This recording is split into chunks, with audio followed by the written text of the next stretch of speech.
Thank you, Mr. Speaker. First of all, let me say what a delight it is to be back here in the House of Commons. And a little bit disappointed that we were not back here a month earlier to deal with the business of the people, major concerns I heard in my riding. But let me also assure you that I've had a wonderful time in Newton North Delta, listening to the concerns of citizens as they worry about their future, whether it comes to high youth unemployment, the lack of decent paying jobs, and I would say the Senate and issues surrounding the Senate were a key focus in many of the conversations I had in my riding, whether it was in the grocery store or at official meetings or even at social gatherings.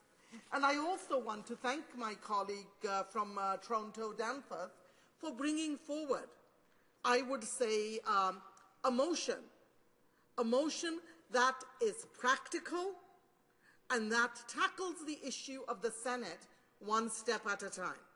And the reason I say that it is practical, because everybody knows, and I fully support, the abolition of the Senate. I can think of a myriad of ways to spend the $92.5 million on addressing the high student debt load, high youth unemployment, more money into skills training, addressing our seniors, addressing our veterans. I can think of a million ways to spend that money and the way Canadians would like to have it spent. But that is our goal, and that is what we will keep pushing for. But in the meantime, the NDP prides itself that we are not just here to critique what the government does, but we're here to put forward solutions. And here is a solution put forward to address, in the short term, in a very practical way, some of the serious problems in the Senate. Now, I'm not saying that this is going to address the problems around some of the scandals that escalated yesterday and with all the allegations. But what this will do, and this motion actually does, is try to take away some of this energy, some of this kind of confrontation between the government and some of its own appointees, and look at putting forward a practical first step into addressing some of the abuses and some of the partisanship. So really, when I look at this motion, and I always forget I need to have my glasses on to read a motion, is that our colleague from Toronto Danforth has put forward a very, very simple resolution, which I cannot imagine any member, whether they sit on that side of the House or this side of the House, no matter which political party they belong to, being opposed to this. And that is, urgent steps must be taken to improve accountability in the Senate. Surely we all want that. And here's how some of that can be done. And therefore, this whole House calls for the introduction of immediate measures to end senators' partisan activities, including participation in caucus meetings, and to limit senators' travel allowances to those activities clearly and directly related to parliamentary business. Mr. Speaker, we've heard every political party saying that there are some needs for change.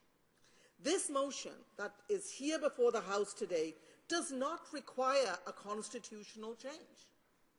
This is a practical step that this House could take and then go over to the Senate, and with the kind of partisanship that exists right now, this could be addressed very, very quickly. So first of all, as I said, every person has said that. Now, there are some people that they think they can do doublespeak. And I was thinking of a very, somebody who made this quote, and I really puzzled over it as an English teacher, and where this is a direct quote from a member of Parliament in the opposition, the second opposition, not the official opposition, where it was said it would imbalance so many things that we just have to focus on making it a better quality Senate rather than trying to change the Senate. Well, when I read quotes like that, the first thing that came to my mind is, how do you go about making it a better quality Senate without making some changes? Because obviously the status quo isn't working. And it isn't working because there is so much partisanship.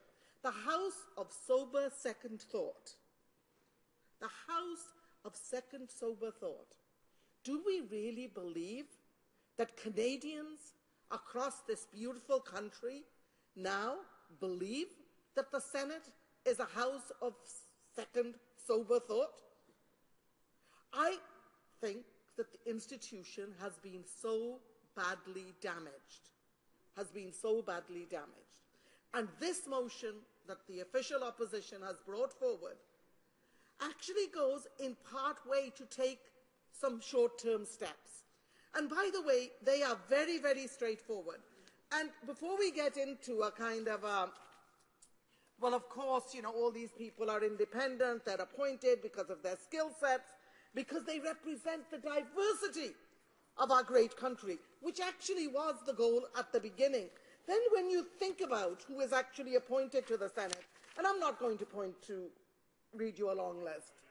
Here we have Irving Gerstein, Chief Fundraiser and Chair of the Conservative Fund of Canada. Judith Seidman, Quebec Co-Chair of Harper's Leadership Bid. Donald Plett, Conservative Party President. And it goes on and on and on. And, Mr. Speaker, I don't want my friends in the far corner on the other side to think that they have been exempt from some of these appointments that they made. David Smith, National Campaign Co-Chair. James Cowan, Nova Scotia Campaign Co-Chair. Grant Mitchell, Leaders Alberta Outreach Coordinator. So let's call the Senate what it is. It is appointees, and the appointees are either failed candidates or big-time fundraisers or big operators within the respective parties. And both parties have to take responsibility, both the Conservative and the Liberal, for the damage that they have done to the institution of the Senate and the damage they have done. And I don't even know how they can even say it's an institution of second sober thought, because I just do not see how they can say that. But what this motion does, and let's get back to that, it's, as I said, very small steps, but very significant steps, and I'm sure everybody will support these. And one of those is for senators not to take part in caucus meetings. I find it absolutely bizarre that anybody thinks that the caucus meetings that occur for all the parties in this House are not partisan. It is so bizarre. If they're not so partisan, why aren't they happening under the public eye, in the media? And why can't we just walk into each other's caucus meetings whenever we wish to, depending on what is being discussed? Look, I'm not saying that there is anything wrong with political parties having caucus meetings, but surely the senators who are independent, sober second thought, once they are appointed, and they're non-partisan, surely you do not want them in that room as the caucus meetings unfold. And I think we would have to go a long, long way to convince even my granddaughter in grade 12 that they are anything but partisan. And also, look at the second aspect of this suggestion, to limit travel allowances to those activities clearly and directly related to parliamentary businesses. Remember, we're not talking about elected people who are going around talking to their constituents, hearing from them about legislation, etc., but also talking to them about issues that are important to them. We're talking about only limiting travel expenses, allowances, to those activities that are related to parliamentary business, and putting an end to campaigning and fundraising junkets that happen right now. So, Mr. Speaker, I hear a lot about all different parties saying we need to do something. Now, I hear my colleagues across the way that they're waiting to hear from the Supreme Court, Well, there is nothing the Supreme Court is going to say that will stop them from voting on this issue. So I urge every member in this House to vote for this motion. Questions et commentaires, questions and comments. Honorable député de Sherbrooke. Merci, Monsieur le Président. Je remercie ma collègue pour son excellent discours. Rappel des faits importants qui nous rappellent que la Chambre haute, le Sénat, est censée être une chambre où on étudie de façon objective les projets de loi qui ont été adoptés par la Chambre des communes, et ce, dans le but de contrebalancer la partisanerie qu'on peut se retrouver à la Chambre des communes.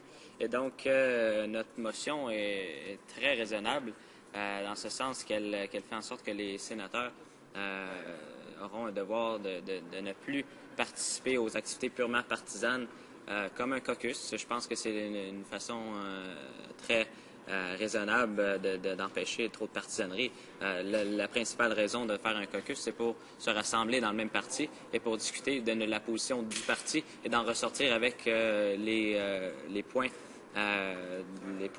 argumentaires de son propre parti. Et donc, j'aimerais savoir si ma collègue est d'accord que ces mesures-là sont très raisonnables et qui sont applicables maintenant. Et je pense que c'est ça aussi le point important. Ces mesures-là sont applicables dès maintenant. Et puis, il est important que les membres de la Chambre l'adoptent d'ici les prochaines heures. The honourable member for Newton North Delta. I want to thank my colleague for his question, and I want to say I'm always so impressed by his thoughtfulness, both at committee and in the House, and the way he does his research and speaks on issues and represents his riding. And, you know, the motion that's put forward here is so reasonable that I am finding it hard as to why anybody would be opposed to taking these very simple first steps. While we hear from the Supreme Court, while we look at abolition, and while we look at other dramatic changes as some parties want to do, and I have heard for ages, and we've been hearing this for ages from the Liberal Party, that they've got tweaks to the status quo, a new appointment system. But we've heard nothing so far. So let us assume Liberals are serious. Surely any such system has to exclude partisanship as either the basis or the outcome of appointment.